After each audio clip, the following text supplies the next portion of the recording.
안녕하세요. 클라라 강성 색스폰의 송. 송영구입니다. 지난주 주말이었죠. 네. 제가 색스폰 콩쿠르를 다녀왔습니다. 네. 제가 세종하트 색스폰 오케스트라하고 그다음 모베오 크리스찬 색스폰 과외에서 전체 한 4번 정도 콩쿠르를 나간 것 같아요. 제 기억으로. 네. 기억하기로 아마 CBS 콩쿠르 나가고 네. 청양 콩쿠르, 보은, 제천 그리고 이제 이번이 5번째네요. 네. 세종하트 색스폰 오케스트라로 나갔습니다. 네. 어딜 다녀왔냐면 진천. 진천. 마을이 참 예쁜 것 같아요. 백곡, 네. 백곡. 저수지, 저수지. 그쪽에서 참수 축제에서 하는 콩쿠르 다녔습니다. 콩쿠르 이야기를 좀 해보려고 합니다. 네. 선생님 이제 콩쿠르 한 5번째 저랑 같이 나갔으니까 네. 아마추어 콩쿠르 이야기입니다. 아마추어 색스폰 콩쿠르 이렇게 다녀오신 그냥 소감 그래도. 사실 저는 성악가니까 콩쿠르 많이 해봤겠죠. 그렇죠. 네. 뭐 정우자 콩쿠르 많이 네, 하셨어요. 정우자 콩쿠르. 심사도 많이 하셨죠? 네, 심사도 했지만 콩쿠르 예전에는 콩쿠르도 많이 나갔었고 또 그 이후에는 심사를 또 했었죠. 근데 아무래도 아마추어와 프로는 조금 다르겠죠. 다르죠. 네, 다르니까 거기서 오는 여러 가지 좀 아쉬운 점이 많죠. 저한테는 많은데 아마추어기 때문에 그걸 좀 감수하고 제가 이제 참여를 했는데 재밌었어요. 재밌었어요. 많은 사람들이 일단 재미는 있습니다. 네, 많은 사람들이 참여도 했지만 우리 팀 자체적으로도 모여서 그런 연습을 또 하게 되고 열심히 또 훈련을 했기 때문에 실력이 좀 향상되었다는 그 재미 있는 것 같아요. 네. 팀별로 막 열심히 준비하는 걸 보면서 색스폰 참 아마추어들 열심히 하시는구나에 대한 부분은 되게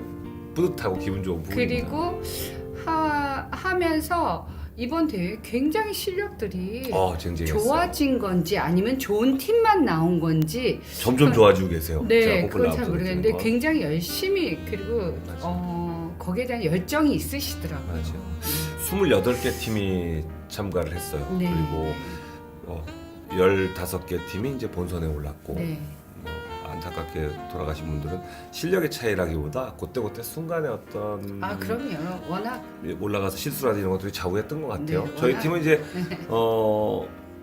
항상 느끼는 거지만 세종아트 색스폰 오케스트라는 본선 당연히 가는 걸로 알고들 계세요. 그래서 그 배짱에 뭐 운이 따라줬는지 모르겠지만 사실은 위태위태했죠. 그래서 네. 올라가서 그래도 또 감사하게 장려상 받았죠. 네, 장려상. 15개 팀 중에서 밑으로 8팀 있고 하니까 뭐 잘한 겁니다. 네. 선전했고.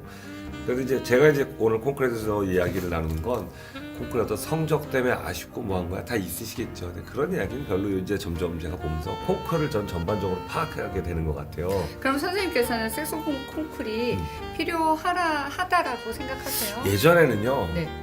이런 거 안 해야겠다는 생각할 때가 있었어요. 뭐 CBS 그래요? 같은 콩쿠르를 다녀와서 제가 좀 뭐 화가 났던 이유가 뭐였냐면 열심을 다해서 최선을 다했고 찬양곡을 했는데 네. 제가 그때 앞에서 이렇게 좀 뭐 기도하는 모션이라든지 이런 거 쓰면서 심사위원들 보시기에 보기 안 좋았던 것 같아요. 그러니까 전공자가 왜 꼈냐는데 이제 허락받고 했던 건데 아쉬웠던 게 있어요. 그래서 이 콩쿠르 없어져야 된다 이랬는데 그럴 건 아닌 것 같아요. 왜냐면 아마추어들을 이렇게 모아서 색소폰 하면서 서로 경쟁하면서 또 점점 발전했다고 선생님도 말씀하셨잖아요. 그러니까요. 근데 그들이 서로 다른 팀을 보면서 이런 것들은 고쳐나가야겠고 이런 건 또 준비해야겠다 이런 모습들 때문에라면 저는 콩쿠르 있어야 된다고 생각합니다. 그렇죠. 필요한 것 같아요. 네.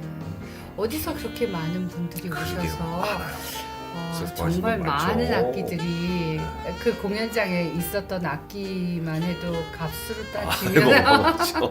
그런 거 이제 해보신 분들 계시겠지만 어마어마합니다. 그런데 이제 어마어마했을 것 저는 같아요. 어떤 생각하냐면 한 가지만 아쉬웠던 게 있다. 이렇게 예선전을 보면서 제가 특히 이제 야외무대에서 했잖아요. 그렇죠. 참 아름답더라고요. 그 진천의 네, 어떤 네, 뒤에 네, 저수지를 뒤로 배경으로 네. 해서 그런데 조금 아쉽다는 걸 한 가지란다면 이 피스의 무는 점들이 좋지 않으셨다는 거예요. 그러니까 아마추어 분들이 소리를 내는 거라든지 튜닝하는 걸 들어보면 조금 더 피스를 조금 더 깊게 입에서 넣어야겠구나. 왜냐면 설물 물었다 그러잖아요. 그러니까 피스를 조금 겨우 물고 부는 부분 그 부분은 안타깝고 리드의 선택에 있어서 리드나 피스의 오프닝이 너무 작거나 아니면 리드가 얇아서 합주를 할 때 굉장히 고음을 내면 빈약한 소리들이 많으세요. 그럼 결국은 솔로를 할 때와 앙상블을 할 때는 조금 다르다. 제가 이제 뭐 여러분들이 좀 아시면 도움이 될 거라고 말씀드리면 이 솔로 할 때도요 스튜디오 뮤직 그러니까 작은 공간에서 소리를 낼 때는 뭐 리드나 피스 오프닝이 작고 리드도 소프트해도 상관없어요. 마이크 쓰면 더 그렇고 하지만 이제 공간이 커지고 숫자가 많아지면 특히 전공자들은 그래도 컨트롤을 하는데 아마추어 분들은 볼륨을 따라잡기 위해서 커진다고요. 그러니까 뭐 예기치 않게 스퀵도 나고 음이탈 현상도 발생하는 거거든요. 그리고 빈약한 소리들이 나죠. 그래서 제가 생각할 때도 리드의 선택이란 장소가 주는 차이가 있다는 걸 아셔야 되고 그리고 평소에 훈련하셔서 내가 조금 더 리드의 두께를 살짝 높이고 아니면 피스 오프닝을 조금 높이고 이런 정도 하시면 좋은데 합주는 피스 오프닝이 너무 높지 않고 리드가 조금 두꺼워지는 게 훨씬 안정적이라는 거. 솔로는 또 달라요. 그 앙상블 콩클이잖아요. 또 중요한 건 그렇죠. 콩클이 앙상블 콩클이죠. 이게 솔로 콩클은 아니잖아요. 그리고 한 가지 제가 완전히 다른 점을 발견했어요. 다른 콩쿨 같은 경우에는 마이크를 꼭 주셨어요. 예선이든 그러네요. 본선이든 그러네요. 야외든 그 실내든지 간에 마이크를 주셨어요. 그래서 그 마이크 혜택을 좀 많이 보셨던 것 같아요. 근데 그렇죠. 이번에는 정말 마이크 없이 그 공간에서 울려지는 소리를 듣고 하셨던 것 그러네요. 같아요. 그 차이가 조금 있네요. 어떻게 보면 좀 더 앙상블 쪽에 진짜 앙상블 그 어떤 화음을 내며 서로 이렇게 화합이 되고 있는지를 좀 보셨던 것 같긴 해요. 점점 발전하는 것 같습니다. 근데 이제 여전히 뭐 이제 반주기 사운드가 좌우하지만 좋은 성적은 못 받으셨던 것 같아요. 이번에 우연이겠지만요. 왜냐면 예전에 이제 반주기가 있다는 장점 뭐냐면 반주기가 있으면 어떤 리듬을 놓쳐도 찾아낼 수 있잖아요. 그게 마이크였던 것 같아요. 그렇죠. 마이크 효과도 있고. 왜냐하면 반주기를 틀어놓고 한 사람 뭐 마이크가 한 6대 정도 같이 갔을 경우에는 효과가 엄청 났을 텐데 그렇죠. 이번에 반주기는 틀어놓고 마이크를 설치를 안 해줬기 때문에 아무래도 따로 놓는 그 게 소리가 약한 거죠. 그래서 우연이지만 그런 팀들이 좋은 성적을 못 받았던 것 같아요. 심사위원도 뭐 강기만 선생이 지난번에 한번 얘기를 했어요. 색소폰에 순수한 소리가 있는 팀에 점수를 더 주겠다 그래서 그런지 몰라도 그런 팀들이 좀 많이 점수를 받았던 것 같아요. 저 뭐 불만은 없습니다. 네, 저는 성적에 대해서. 저희는 너무 순수하게 갔고 인원도 저희 팀 반밖에 안 인원은 나갔죠. 많았지만 뭐 반 정도 이렇게 시간이 안 돼서 바쁘셨어요. 그렇게 갔지만 최선을 다해주셔서 연세들도 엄청 많고. 제가 연주를 참고 영상으로 하나 들려드릴게요. 들어보시겠어요? 네. 잠깐 들어보세요. 네.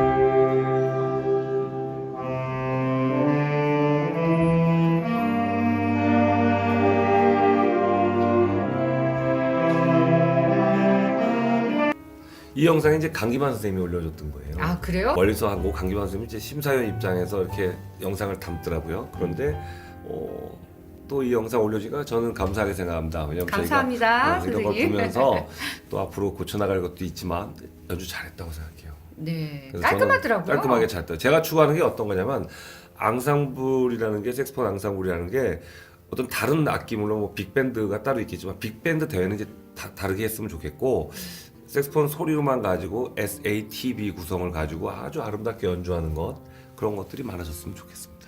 네. 근데 그런 면에서 저희 팀 세종아트 색소폰 오케스트라가 아직은 부족하지만 그래도 그런 방향을 좀 잡아가는 것 네. 같아요. 이제 앞으로 그 콩쿨에 대해서 달라져야 될 점은 어떤 게 있다고 생각하세요? 저는 개인적으로 이제 뭐 처음에 콩쿨이 없어져야 된다고 생각했다. 이제는 모이는 문화가 좀 있어야겠다 생각해서 필요하다고 생각하거든요. 그런데 다른 팀에서도 지나다니다 힐끔 보고 알아보긴 하세요. 송인권 선생이다 여기도 하는데 서로 인사도 나눴으면 좋겠고 그런데 제가 만약에 그런 걸 주관한다면 팀이 아우를 수 있도록 팀의 대표들이 나와서 이야기도 나누고 팀 소개하면서 그리고 서로 추첨해서 뽑는다든지 이런 재미를 좀 더해서 좀 화합하면서 당장 오자마자 막 불기 급급하세요. 뭐 밖에서 담배를 피시고 1등 해야 돼요. 1등 해야 돼요. 근데 그래야 제가 되니까. 뭘 얘기하고 싶냐면 1등도 중요합니다. 그런데 오자마자 담배를 다 피신 걸로 악기 그냥 부시더라고요. 근데 그런 모습을 가지고 막 뒤에 뭐 앞마당에서 연습하시면 남이 연주하든 말든 막 부시더라고요. 네. 매너도 없고 예의도 없는 분들도 많고 우리 팀만 1등 하겠다고 이런 생각하지 마시고 같이 즐기는 문화로서 누군가 연주하면 정말 격려하고 박수 쳐주고 심사위원 얘기에도 귀 기울여 주시고 그리고 좀 세련된 문화로 지역 주민이 봤을 때도 와 색소폰 음악하는 사람들은 좀 다르구나 이렇게 보여줘야 되는데 아무데나 막 침범해서 들어가서 악기들 부시고 이런 건 좀 바뀌어야 된다고 생각합니다. 그리고 달라져야죠. 촌스러운 문화가 색소폰에 좀 많이 있어요. 그런데 좀 세련된 문화로 좀 바꿨으면 하는 게 제 소감이고 생각하는 부분입니다. 세련이 중요한 것 같아요. 색소폰을 좀 세련되게 만들자 갈고 닦고 연마하는 그런 뜻인데 어떻게 보면 색소폰을 갈고 닦고 연마하는 거에 앞서서 좀 더 콩크를 조금 더 품위 있게 만들었으면 좋겠어요. 사회자 보신 분도 재밌게 하셨어요. 하지만 또 불만이 많으셨거든요. 그게 왜 그러냐면 이 어떤 이벤트의 야시장처럼 막 사회를 보시다 보면 좋아하는 분도 계시지만 또 한편으로는 아 저렇게 격을 떨어뜨릴까 이런 생각할 때가 있는 것 같아요. 뭐 비하는 말처럼 막 말한다든가 이런 거 조심해야 될 것 같고 요즘은 특히 뭐 어떤 특정 지방에 대해서 사투리를 해봐라 오빠야 해봐라 뭐 이런다든지 아니면은 뭐 여성 비하. 네 전화번호 이런 얘기들은 조심스럽죠. 요새 큰일 납니다. 요새 큰일 나는데 그런 것들이 이제 색소폰에서 많이 바뀌어져야 된다고 생각해요. 곡에 대한 해설 그리고 심사위원 분들도 곡에 대한 충분한 숙지 그리고 앙상블 콩쿨에 대한 부분은 좀 달라져야 되지 않을까요? 그럼요. 만약에 그 곡에 대해서 몰랐을 경우에는 이게 틀렸는지 맞는지도 모르고 그냥 그럴 수 심사가 됐던 경우도 있었던 것 같아요. 그럴 수 있죠. 그거는 제가 이제 전문가적으로 봤을 때는 좀 아쉬운 점이 있더라고요. 그 곡에 대해서 숙지가 좀 되었으면 심사위원도 저희 팀도 조금 더 올라가지 않았을까 그런 욕심마저도 생기더라고요. 맞습니다. 왜냐하면 아마추어니까라고 이제 붙이자면 아마추어니까 할 수 있는데 프로 같은 경우는 그런 일은 절대로 없습니다. 아무리 그 사람들이 좋은 곡, 어려운 곡을 갖고 왔어도 실수를 했다. 그거는 용납될 수 없는 그렇죠. 일이죠. 예를 들어서 수영 선수가 뭐 난이도 3번 비틀고 뭐 2번 네, 틀고 뭐 이런 걸 네, 타고 네. 올라왔어요. 근데 등으로 그냥 물에 떨어지면 탈락이에요. 네. 근데 이제 그렇죠. 우리는 어떻게 보냐면 색소폰 심사위원조차 그걸 잘 못 볼 때가 있어서 난이도가 어려운 걸 가지고 하다가 막 등으로 들어가도 일단 점수 높게 본다. 난이도가 높아서 이런 개념이 좀 있어요. 근데 그게 아니라 정말 완성도를 먼저 잘 생각하셔야 된다는 부분도 필요한 것 같아요. 난이도 그럼요. 높고 뭐 타악기라든지 뭐 다양한 악기들의 해결도 좋지만 그 팀 자체 연주에 대한 완성도를 높이는 게 더 필요하다. 점점 좋아질 것 같아요. 좋아지고 있어요. 그리고 강기만 선생님 와서 연주 신나게 하시고 또 박동준 선생님 또 오셔서 연주하고 그럼요. 그런 파워풀한 연주들로 인해서 동네 지역 주민들도 같이 좋아하시는 모습은 참 좋은 것 강계현 같습니다. 선생님 이렇게 하고 뭐 이런 경례도 하고요. 해주시네. 부러워요. 난 사람이에요. 제가 가끔 그런 얘기해요. 난 사람인데 좋습니다. 코크를 수고해 주신 분들 너무 감사드리고 네. 특히 또 멀리서 오셨는데 시상도 못하고 아무것도 못하신 분도 계시지만 또 잘 준비해서 제 생각에 이제 잘 준비해서 앞으로 저희가 더 좋은 콩쿠르 만들어가면서 그럼요. 축제 분위기 같이 그럼요. 이렇게 주변에서 바베큐도 좀 굽고 서로 인사도 나누고 돌아가면서 격려도 하고 이런 콩쿠르 좀 네, 많이 네, 했으면 네. 좋겠습니다. 세종에서도 했으면 좋겠어요. 세종은 이제 돈 얘기하느라고 잘 못해요. 돈 많이 들어간다고. 근데 콩쿠르를 성공하려면 제가 뭔가 마지막으로 말씀드리면 이 상금 높이면 되더라고요. 그리고 이제 앞으로 콩쿠르이 좀 재밌었으면 좋겠습니다. 네. 저희도 이번에 많은 공부가 됐습니다. 세종아트도 이게 정말 선생이라는 송인권이라는 사람이 말하는 게 왜 나가서 당당해야 되고 평소 연습 어떻게 해야 되는지를 좀 느끼셨으면 좋겠어요. 네. 선생님 돈 많이 되셨죠? 이번 공부에? 네. 잘 보시더라고요. 바리로서 아주 큰 역할을 하셔서 사람들이 클라라 강의하라고 조그맣게 말하면서도 인사도 안 하셨는데 나중에 만나면 좀 클라라 강쌤하고도 인사 나눠주세요. 네. 자 앞으로 좋은 콩쿨 많아졌으면 좋겠고 네. 그 다음 콩쿨도 저희가 잘 준비해서 한번 나가보려고 합니다. 네. 수고해 주시고 심사해 주신 분들 그리고 관계자분들께 진심으로 감사를 드립니다. 네, 감사합니다. 지금까지 클라라 클라라 강송 색소폰의 송인권이었습니다. 감사합니다. 감사합니다.